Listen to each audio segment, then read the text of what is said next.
আসসালামু আলাইকুম। মৃত্যু আসার আগে ১১টি কাজ দ্রুত শেষ করুন। মৃত্যু অবধারিত ও সুনিশ্চিত বিষয়। তবে কেউ জানে না আগামীকাল সে কি উপার্জন করবে এবং কেউ জানে না কোন দেশে সে মৃত্যুবরণ করবে। আল্লাহ সর্বজ্ঞ, সর্ববিষয়ে সম্যক জ্ঞাত। সূরা লোকমান ৬৪। একজন মুমিনের দরজায় যখন মৃত্যু কড়া নাড়ে, তখন তাকে হুঁশ ঠিক রেখে যে ১১টি কাজ করতে হয় তা হলো: নম্বর ১, ধৈর্য ধারণ করে আল্লাহ তাআলা কর্তৃক নির্ধারিত ফয়সালায় সন্তুষ্ট থাকা। কারণ হযরত জাবের রাদিয়াল্লাহু আনহু হতে বর্ণিত, তিনি বলেন, আমি রাসূলুল্লাহ সাল্লাল্লাহু আলাইহি ওয়াসাল্লামকে তার ওফাতের ৩ দিন আগে বলতে শুনেছি, তোমাদের প্রত্যেকে যেন আল্লাহর প্রতি ভালো ধারণা পোষণ করা অবস্থায় মৃত্যুবরণ করে। নাম্বার ২, রোগীর উচিত তার যাবতীয় গুনাহের জন্য আল্লাহর আযাবকে ভয় করা এবং তার রহমত প্রত্যাশা করা। হাদিস নম্বর ৯৮৩। নাম্বার ৩, কষ্ট যতই হোক মৃত্যু কামনা করা যাবে না, কারণ রাসূলুল্লাহ সাল্লাল্লাহু আলাইহি ওয়াসাল্লাম তার চাচা আব্বাস রাদিয়াল্লাহু আনহুকে মৃত্যু কামনা করতে নিষেধ করেছেন। আহমদ ২৫,৬৪০। অন্য বর্ণনায় এসেছে, যদি মৃত্যু কামনা করতেই হয় তবে যেন এভাবে বলে, হে আল্লাহ, যে পর্যন্ত আমার জন্য আমার জীবন কল্যাণকর হয় সে পর্যন্ত আমাকে জীবিত রাখো, আর যদি মৃত্যুই আমার জন্য কল্যাণকর হয় তবে আমাকে মৃত্যু দান করো। সহিহ বুখারী। নাম্বার ৪, ঋণ, আমানত বা জোরপূর্বক দখলকৃত কিছু থাকলে তা পরিশোধ করে দেওয়া।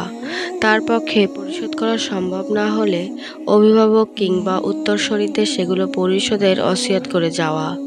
কারণ কিয়ামতের মাঠে পাওনাদারকে সওয়াব দেওয়ার না থাকলে পাওনাদারদের গুনাহগুলো নিয়ে জাহান্নামে যেতে হবে। নাম্বার ৫, জীবনে কাউকে গালি দিয়ে থাকলে, কারো বিরুদ্ধে অপবাদ দিয়ে থাকলে, অন্যায়ভাবে প্রহার, রক্তপাত করে থাকলে তাদের কাছ থেকে ক্ষমা নেওয়া জরুরি। তা না হলে অত্যাচারিত ব্যক্তিদের গুনাহগুলো তার উপর চাপিয়ে দেওয়া হবে, অতঃপর তাকে জাহান্নামে নিক্ষেপ করা হবে। হাদিসে ওই ব্যক্তিকে নিঃস্ব বলা হয়েছে।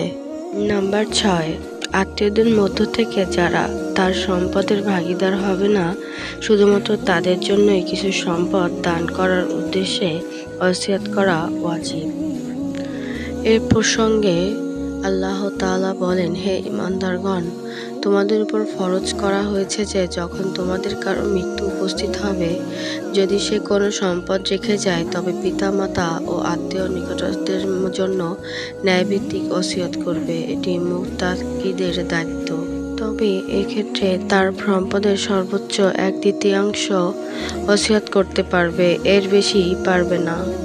বরং কম করাই উত্তম, কারণ রাসূল সাল্লাল্লাহু আলাইহি ওয়াসাল্লাম ১/৩ ব্যক্তিকেই বেশি আখ্যা দিয়েছেন। নম্বর ৭, ছেলে, মেয়ে, স্বামী, স্ত্রী, পিতা, মাতা সহ আরও যারা মৃত ব্যক্তির সম্পদের ভাগীদার হবে তাদের নামে ওসিয়ত করা যাবে না।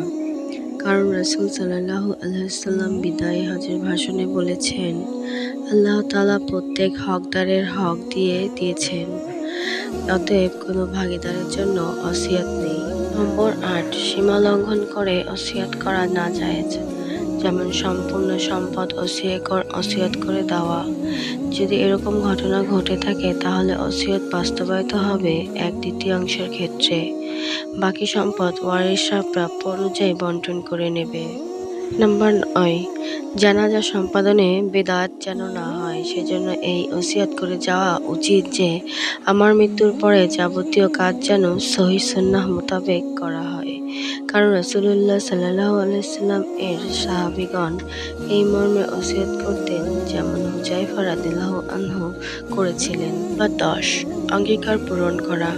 কারণ পবিত্র কোরআনে ইরশাদ করেছেন, আর অঙ্গীকার পূর্ণ করো। অবশ্যই অঙ্গীকার সম্পর্কে জিজ্ঞাসাবাদ করা হবে। সূরা বনী ইসরাঈল। সম্ভব না হলে সেটি ওয়ারিশরা পূর্ণ করবে। মানত, কাফারা আদায় করা সন্তান বা ওয়ারিশের কর্তব্য।